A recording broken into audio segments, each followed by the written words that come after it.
First lecture में हमने सी programming की कैरेक्टरिस्टिक्स समझी, जैसे कि C is structured programming language, C is modular और functional programming language, C is middle level programming language and C follows bottom top down approach in analysis, design and coding. अब हम C language का syntax start करेंगे, C language पढ़ना start करेंगे। तो हम C language को ठीक उसी तरह से समझेंगे जैसे कि हमारे पास बाकी की लैंग्वेजेज होती हैं। जैसे कि कुछ नेचुरल लैंग्वेजेज होती हैं, जैसे हिंदी है, इंग्लिश है, फ्रेंच, सी, C++, जावा, जर्मन एटसेट्रा। यहां पे हमने क्या किया है कि हमने सारी लैंग्वेजेज को एक साथ मिक्स कर दिए, चाहे वो नेचुरल प्रोग्रामिंग लैंग्वेजेज हों या फिर कंप्यूटर प्रोग्रामिंग लैंग्वेजेज हों। और हम पढ़ेंगे भी इन लैंग्वेजेज को ठीक उसी तरह से जैसे कि हम हिंदी या इंग्लिश लैंग्वेजेज को पढ़ना स्टार्ट करते हैं फ्रॉम द स्क्रैच। तो किसी भी लैंग्वेज को सीखने के लिए पहली बात तो लैंग्वेज सीखना बहुत ही इजी टास्क है, और किसी भी लैंग्वेज को स्टार्ट करने के लिए हमें सबसे पहले क्या करना पड़ता है कि उस लैंग्वेज के अंदर कैरेक्टर्स कौन कौन से यूज हो रहे हैं, हमें वो समझने की जरूरत होगी। तो जैसे इंग्लिश पढ़ने के लिए हम ABCD पढ़ते हैं, उसके कुछ सिंबल्स जो यूज होते हैं, जैसे डॉट होता है, कॉलन होता है, सेमी कॉलन होता है, इस तरह से उसके जितने भी कैरेक्टर सेट होते हैं हमें वो समझने की जरूरत पड़ती है। जब एक बार हम कैरेक्टर्स समझ जाते हैं तो उसके हम वर्ड्स सीखते हैं, और वर्ड्स सीखने के बाद हमें सेंटेंस बनाना होता है, और सेंटेंस बनाने के लिए हमें लैंग्वेज की ग्रामर पता होनी चाहिए। तो ठीक इसी अप्रोच को यूज करते हुए हम सी प्रोग्रामिंग लैंग्वेज को भी सीखेंगे। तो सबसे पहले हम ये देखेंगे कि what are different characters that will be used in writing C program. तो हम इसको बोलेंगे कैरेक्टर सेट। सबसे पहले हम समझेंगे कि सी लैंग्वेज का कैरेक्टर सेट क्या होता है, और इस कैरेक्टर सेट समझने से पहले एक पॉइंट जो समझना जरूरी है, वो पॉइंट ये है कि डोंट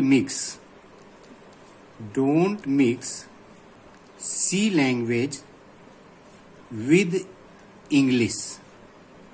ये हम इसलिए बोल रहे हैं क्योंकि काफी सारी चीजें अगर हम इस बात को समझ लेते हैं कि सी लैंग्वेज और English language these are two entirely different languages. हाँ, ये बात जरूर है कि सी लैंग्वेज जो है इंग्लिश लैंग्वेज के सिमिलर है।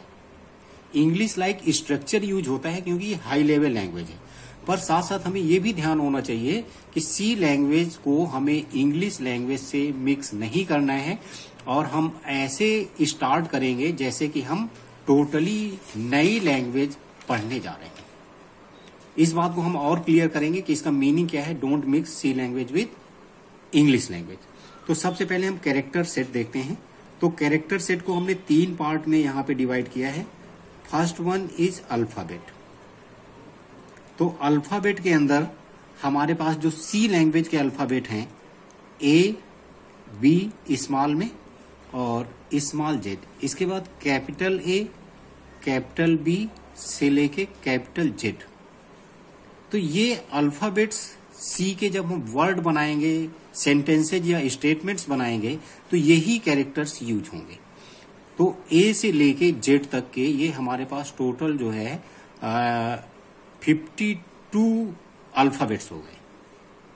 अब हमने ये कहा था कि सी लैंग्वेज को इंग्लिश लैंग्वेज से मिक्स नहीं करना। इसका मतलब ये है कि इंग्लिश में स्मॉल a और कैप्स A को नॉर्मली हम एक ही समझते हैं, लेकिन यहाँ पे ये सिंबल्स भी देखने में भी अलग अलग लग रहे हैं, और हमें इन्हें अलग भी समझना है। इसका मतलब ये हुआ कि ये this A is different from this A। This A in C language is totally a new character. This B is also totally new character from this B. We cannot compare this B from this B. यही चीज समझना है कि हमें इसको English से mix नहीं करना। तो इसलिए यहां पे हम समझेंगे कि हमारे पास टोटल 52 अल्फाबेट्स हैं। इसके बाद दूसरे कैरेक्टर की कैटेगरी है, वो अल्फाबेट के बाद हमारे पास आते हैं डिजिट्स। तो डिजिट्स जो यूज होंगे वो 0, 1 से लेके 9 तक के डिजिट्स यूज होंगे। इसके बाद स्पेशल कैरेक्टर्स। स्पेशल कैरेक्टर्स, तो स्पेशल कैरेक्टर्स कौन कौन से होते हैं ये समझने के लिए बहुत सिंपल सी बात है। कीबोर्ड हमने सबने देखा हुआ है। तो कीबोर्ड, कंप्यूटर का जो कीबोर्ड होता है, उसमें इन कैरेक्टर्स के अलावा जितनी भी कीज होती हैं वो सारी की सारी एक स्पेशल कैरेक्टर की तरह काम करती हैं। जैसे कि जो प्रिंटेबल कैरेक्टर्स हैं, पहले उनकी बात करें तो जैसे प्लस है, माइनस है, मल्टीप्लिकेशन है, परसेंटेज है, कॉमा है, सेमी कॉलन है, स्पेस है, ये नॉन प्रिंटेबल कैरेक्टर है हालांकि, और इसी तरह से हैश, स्लैश एटसेट्रा, ये सारे के सारे हमारे जितने भी कीज दिखती हैं कीबोर्ड में, वो सारी की सारी क्या हैं, एक स्पेशल कैरेक्टर बनाती हैं। फंक्शन कीज को छोड़ दें तो ये हमारी जो भी कीज होती हैं वो हमारी क्या बनाती हैं, स्पेशल कैरेक्टर्स बनाती हैं। तो अब ये हुए हमारे कैरेक्टर सेट, यानी कि इन्हीं कैरेक्टर्स को यूज करके हम सी का कोई सा भी प्रोग्राम लिखेंगे या कोई सा भी वर्ड या कोई सा भी स्टेटमेंट हम लिखेंगे। तो अब ये ध्यान देने वाली बात है, फिर से हम इस पे एम्फेसाइज कर लेते हैं कि अगर हमारा ये वाला ए इस वाले ए से अलग है तो हम ये कह सकते हैं कि C is case sensitive language. ये किस रेफरेंस में कह रहे हैं, हालांकि ये रिडंडेंट बात है, लेकिन सी, हम जो नई चीज पढ़ते हैं हम उसको पुरानी के रेफरेंस में लेके ही पढ़ते हैं, या पुरानी के रेफरेंस में ही लेके हम नई चीज समझते हैं। तो जो इंग्लिश, अब क्योंकि इंग्लिश हम जानते हैं तो इसलिए हम इंग्लिश का ही रेफरेंस लेके चलेंगे। तो हालांकि मिक्स नहीं करना, समझने की बात अलग है कि हम समझ जरूर सकते हैं इंग्लिश में, बट इसको मिक्स नहीं करना इंग्लिश से। तो ये ए इस ए से अलग है, तो इसका मतलब सी इज केस सेंसिटिव लैंग्वेज। ये बात हम किस बेसिस पे कह रहे हैं, on the basis of English language. Otherwise हमें इस बात को कहने की जरूरत नहीं कि सी इज केस सेंसिटिव, क्योंकि ये दोनों कैरेक्टर अलग अलग है, तो एक बात हमारी रिडंडेंट हो जाती है। एक कंक्लूजन यहां पे ये निकला, सी इज केस सेंसिटिव लैंग्वेज। दूसरी बात, ये जो डिजिट्स दिख रहे हैं, ये डिजिट्स भी क्या हैं, ये भी कैरेक्टर्स हैं। ये ध्यान दें, ये सारे के सारे हमारे क्या हैं, कैरेक्टर्स हैं, कैरेक्टर सेट। तो जब भी हम कैरेक्टर बोलेंगे तो 0 भी कैरेक्टर है, प्लस भी कैरेक्टर है, ए भी कैरेक्टर है, 5 भी कैरेक्टर है, तो ये सारे के सारे कैरेक्टर हैं। स्पेशली जब हम डिजिट बोलेंगे तो इसका मीनिंग हमारा ये होगा, अल्फाबेट बोलेंगे तो मीनिंग इनसे होगा, स्पेशल तो इनसे मीनिंग होगा। लेकिन जब हम केवल कैरेक्टर की बात बोलते हैं, then we mean any of these characters, it may be from alphabet, digits और स्पेशल कैरेक्टर सेट्स। अच्छा, अब दूसरी बात जो आती है, हमने कैरेक्टर्स या अल्फाबेट्स लैंग्वेज के सीख लिए। नेक्स्ट है हमें उसके सेंटेंसेस सीखना।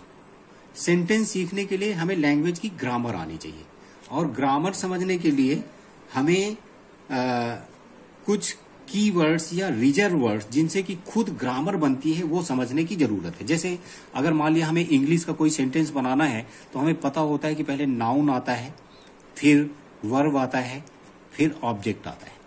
तो इस तरह से हमें ग्रामर पता होनी चाहिए। जैसे, या फिर हम ये बोल सकते हैं सब्जेक्ट आता है, देन प्रेडिकेट आता है। तो ये जो वर्ड्स जो हम यूज कर रहे हैं, these are reserve words, these are fix to define the grammar of the language. तो सिमिलरली हमें सी लैंग्वेज की ग्रामर समझने के लिए हमें सी लैंग्वेज के रिजर्व वर्ड्स या की वर्ड्स समझने की जरूरत है। तो नेक्स्ट हमारा जो टॉपिक है, की वर्ड्स या रिजर्व वर्ड्स। तो नॉर्मली देयर आर 32 कीवर्ड्स, लेकिन इससे ज्यादा कीवर्ड्स भी होते हैं। 32 कीवर्ड्स होते हैं हमारे पास, और ये सारे के सारे स्मॉल लेटर्स में होते हैं। ये ध्यान रखने वाली बात है कि सारे के सारे कीवर्ड्स स्मॉल लेटर में होते हैं। जैसे कि हमारे पास इंट है, कैर है, वाइड है, फ्लोट है, तो इस तरह से करके टोटल हमारे पास 32 कीवर्ड्स होते हैं। इसे हम बुक में देख सकते हैं कहीं भी, तो ये लिस्ट हमें मिल जाएगी। तो these are reserved for defining the grammar of the language. अब नेक्स्ट चीज ये समझने की बात है कि सी लैंग्वेज के अंदर, क्योंकि जो लैंग्वेज का यूज होता है वो कंप्यूटेशन के लिए होता है, डेटा का मैनिपुलेशन करने के लिए हम लैंग्वेज को यूज करते हैं। तो अब डेटा का मेमोरी में स्टोरेज होगा, तो डेटा को अगर हम प्रोग्राम में यूज करना चाहते हैं तो कभी कभी तो हम कांस्टेंट वैल्यू भी लिख सकते हैं, लेकिन हमेशा हमारे पास कांस्टेंट वैल्यूज नहीं होती, तो हम वेरिएबल्स के फॉर्मेट में हम डेटा को रिप्रेजेंट करते हैं। तो नेक्स्ट हमें ये समझना चाहिए कि व्हाट आर वेरिएबल नेम्स और आइडेंटिफायर। वेरिएबल नेम्स या फिर आइडेंटिफायर्स, हालांकि दोनों में फर्क है थोड़ा सा, फिर भी हम पहले इनको एक ही जैसा समझते हैं, फिर बाद में देखेंगे कि क्या फर्क है। तो वेरिएबल नेम्स या आइडेंटिफायर्स, तो इसको सीखने का तरीका बहुत ही सिंपल है। Variable name can start with underscore, ये जो सेंटेंस है ये समझना है, कैन स्टार्ट विद अंडरस्कोर और अल्फाबेट फॉलोड बाय, बाद में क्या क्या आ सकता है, फॉलोड बाय अंडरस्कोर और अल्फाबेट और डिजिट। यानी कि ये एक तो सेंटेंस हमें पता होना चाहिए, मीनिंग पता होना चाहिए कि इसका मीनिंग क्या है, फिर भी हम इसको एक और सिंपलर फॉर्मेट में इसको समझते हैं, डायग्राम की हेल्प से हम समझते हैं। ये हमारे पास यहां से हम वेरिएबल नेम फॉर्म करना चाहते हैं, तो हम यहां पे अंडरस्कोर या अल्फाबेट लेंगे, अल्फाबेट। बाद में हमारे पास ये इधर है अंडरस्कोर और अल्फाबेट और डिजिट, और यहां से हम इसको ऐसे करके बाहर कर देंगे, ये और ये। Here we will get valid variable name और आइडेंटिफायर, वेरिएबल और आइडेंटिफायर नेम। ये डायग्राम है। तो अब देखिए कि हम कोई जैसे मान लो हम कोई एरिया ऑफ ट्रायंगल कैलकुलेट करना चाहते हैं, तो उसके लिए हमें कुछ वेरिएबल नेम लेने की जरूरत पड़ती है। जैसे एरिया एक मीनिंगफुल वेरिएबल नेम है, रेडियस एक मीनिंगफुल वेरिएबल नेम है।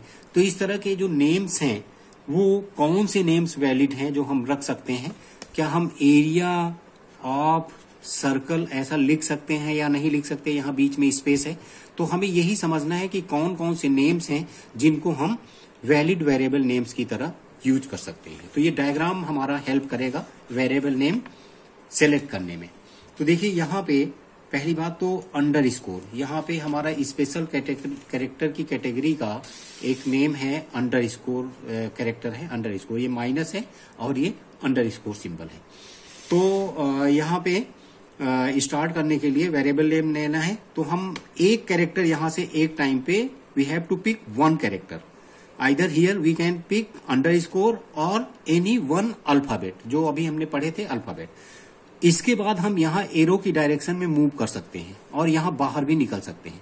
इसका मतलब ये हुआ कि अगर हम अंडरस्कोर लेते हैं तो अंडरस्कोर हमारा एक वैलिड वेरिएबल नेम है।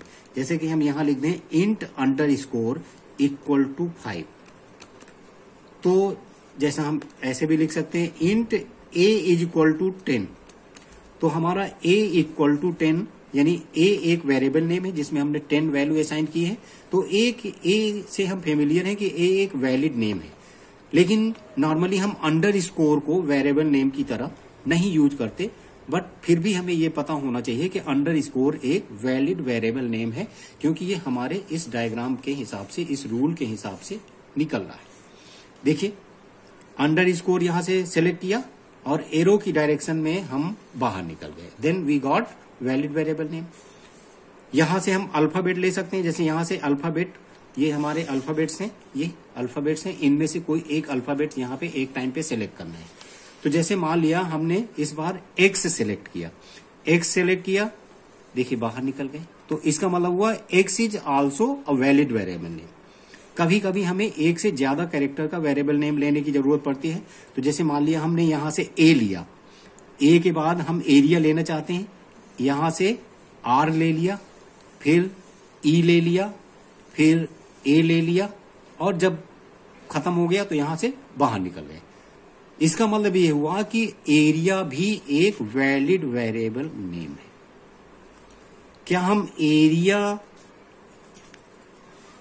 डैश सर्कल लिख सकते हैं क्या ये एक वैलिड वेरिएबल नेम है? हमें जरा इस डायग्राम से चेक कर सकते हैं।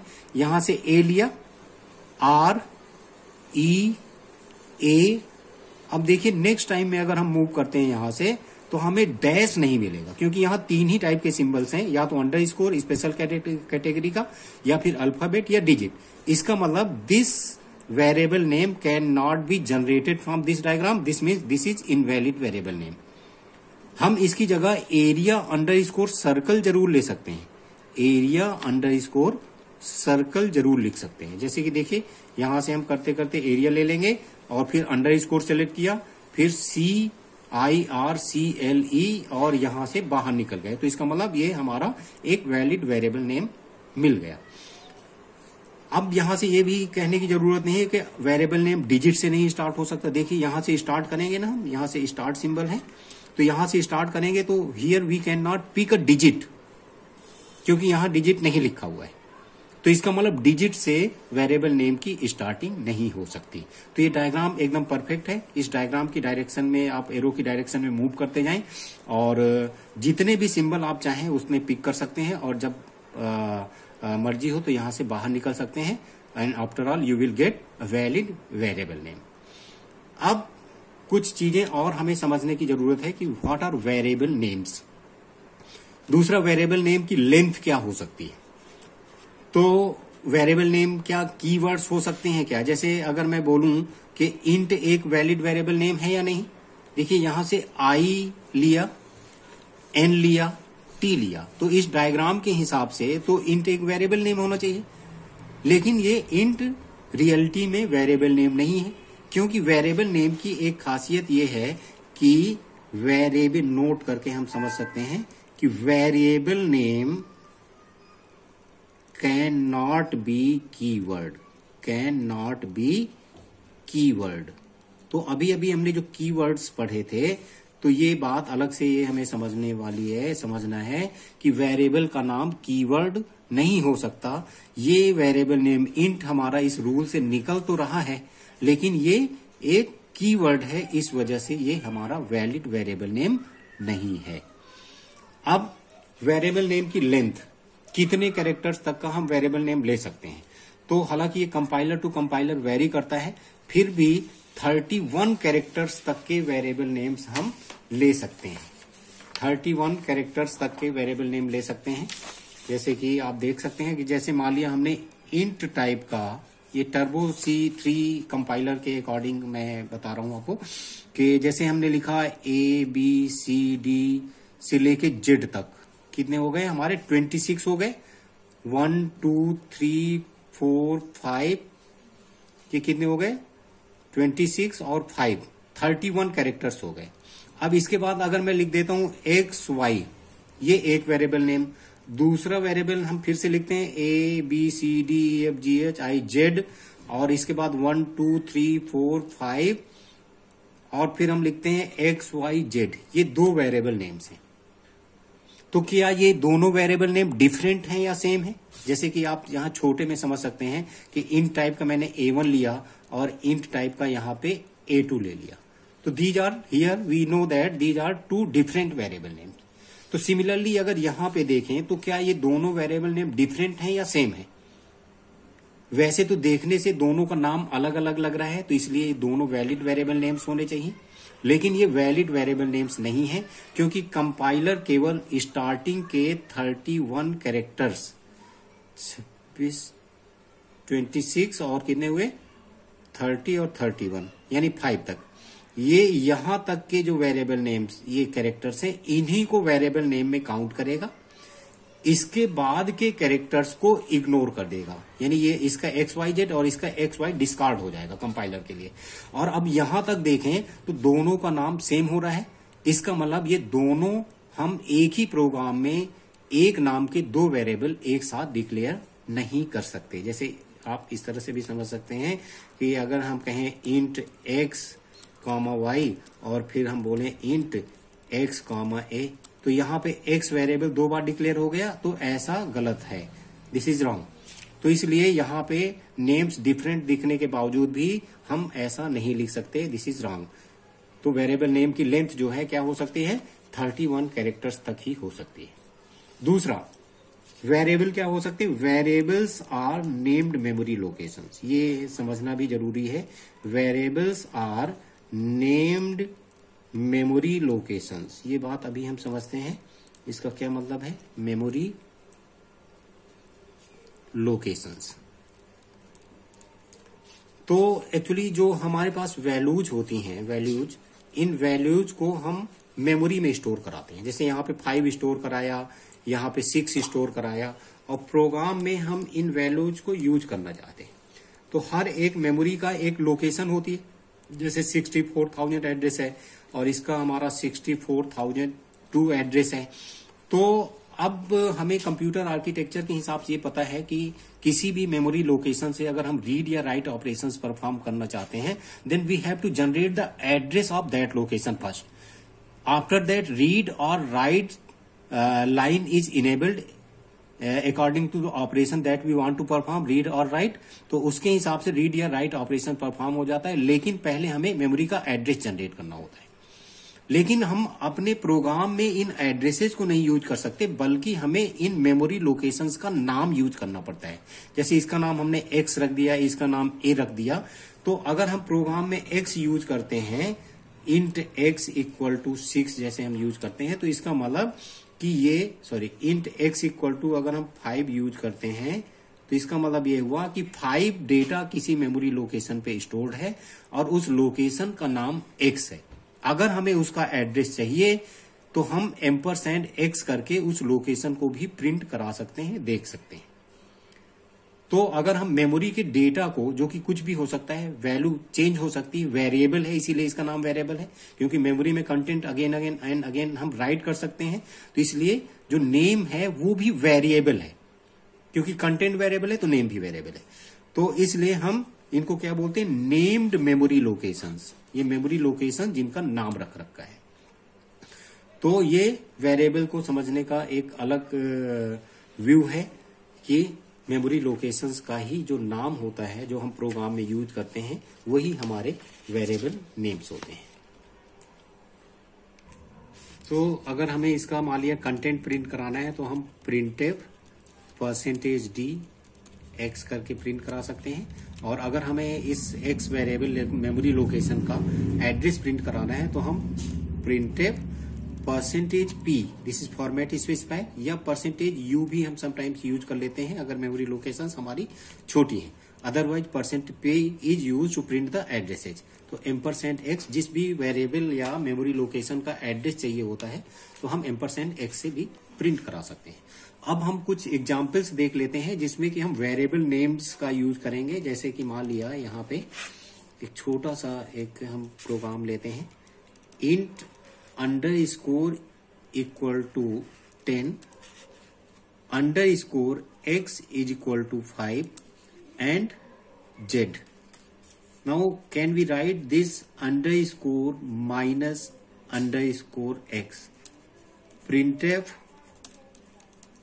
%d z। तो पहले तो ये बताना है कि क्या ये प्रोग्राम सही है या गलत है, क्या हम इस तरह के वेरिएबल नेम्स यूज कर सकते हैं या नहीं। तो अभी जिस हिसाब से हमने सीखा था वेरिएबल नेम्स लिखने का तरीका, तो this is _ 1 character we can take, we have seen in the diagram. So this is valid variable name like ABCD। तो this is valid variable name, _ is equal to 10, _ x is also valid variable name, और इसकी value 5 है, z। तो यहाँ पे हम first यानी कि इसकी वैल्यू 10, _ की वैल्यू 10 है, 10 - 5, तो ये इसका रिजल्ट 5 यहाँ पे आ जाएगा। बट नॉर्मली अंडर स्कोर से स्टार्ट होने वाले वेरिएबल हम अपने प्रोग्राम्स में नहीं यूज करते हैं। ऐसा नहीं कि यूज नहीं कर सकते हैं, अंडर स्कोर से स्टार्ट होने वाले वेरिएबल्स नॉर्मली सिस्टम प्रोग्राम्स या कंपाइलर के लिए जो प्रोग्राम्स हैं, कंपाइलर की लाइब्रेरी है, वहां पे यूज होते हैं। इसी तरह से अगर कोई वेरिएबल नेम कैपिटल लेटर में है, जैसे यहां पे मान लिया मैक्स, तो कैपिटल लेटर का जो वेरिएबल नेम है उसे हम यूज कर सकते हैं अपने प्रोग्राम में, कोई प्रॉब्लम नहीं है। लेकिन नॉर्मली क्या है कि इसको हम कांस्टेंट डिफाइन करने में, जैसे हैश डिफाइन लिखते हैं ना, हैश डिफाइन मैक्स 5, तो ये इसलिए हम मैक्स कांस्टेंट वगैरह डिफाइन करने में कैपिटल लेटर यूज करते हैं ताकि ये क्लियरली विजिबल हो जाए, बाकी ऑर्डिनरी वेरिएबल से क्लियरली डिस्टिंग्विश रहे। बट ऐसा नहीं है कि हम इस टाइप के वेरिएबल नेम्स अपने प्रोग्राम में यूज नहीं कर सकते, जैसे कि हम ABC इक्वल टू 10 भी अपने प्रोग्राम में लिख सकते हैं। दूसरा, जैसे मान लिया हम इंट टाइप का फ्लोट्स इज इक्वल टू 2.5, क्या हम ऐसा लिख सकते हैं और यहां पे हम प्रिंट कराएं प्रिंटिव %d एंड फ्लोट्स, तो क्या ये प्रोग्राम सही है या गलत है, ये समझना जरूरी है। तो पहली बात, इसको हम 1 बाय 1 समझ लेते हैं। यहाँ पे मेन के अंदर ये बॉडी लिखी हुई है और बाकी का प्रोग्राम हम कंप्लीट कर लेंगे। तो फ्लोट्स नाम का वेरिएबल हम लिख सकते हैं कि नहीं? देखिए, फ्लोट हमारा कीवर्ड होता है बट फ्लोट्स कीवर्ड नहीं होता, तो ये हमारे रूल के हिसाब से वेरिएबल बन भी रहा है और ये कीवर्ड भी नहीं है, तो इसलिए फ्लोट्स एक वैलिड वेरिएबल नेम है। और ये 2.5 हम इसको डबल टाइप की वैल्यू असाइन कर रहे हैं, तो C में ऑटोमेटिक कन्वर्जन हो जाता है। तो 2.5 का इस इंट टाइप का वेरिएबल है क्योंकि, तो इसमें 2 असाइन हो जाएगा, इस फ्लोट्स वेरिएबल में 2 वैल्यू आ जाएगी और फ्लोट्स में यहां पे हमारी 2 वैल्यू प्रिंट हो जाएगी। तो इस तरह से हम वेरिएबल्स को यूज कर सकते हैं। अब हम आगे जो पढ़ेंगे वो है कांस्टेंट्स और डेटा टाइप्स। तो अगला टॉपिक हमारा होगा कांस्टेंट्स और डेटा टाइप। फिर हम उसको ये समझेंगे कि कांस्टेंट्स को वेरिएबल्स में कैसे असाइन करते हैं और फिर एक्सप्रेशंस कैसे बनाते हैं, स्टेटमेंट्स कैसे बनाते हैं, वेरिएबल्स और आइडेंटिफायर्स में क्या डिफरेंस है। तो ये चीजें हम नेक्स्ट लेक्चर में पढ़ेंगे।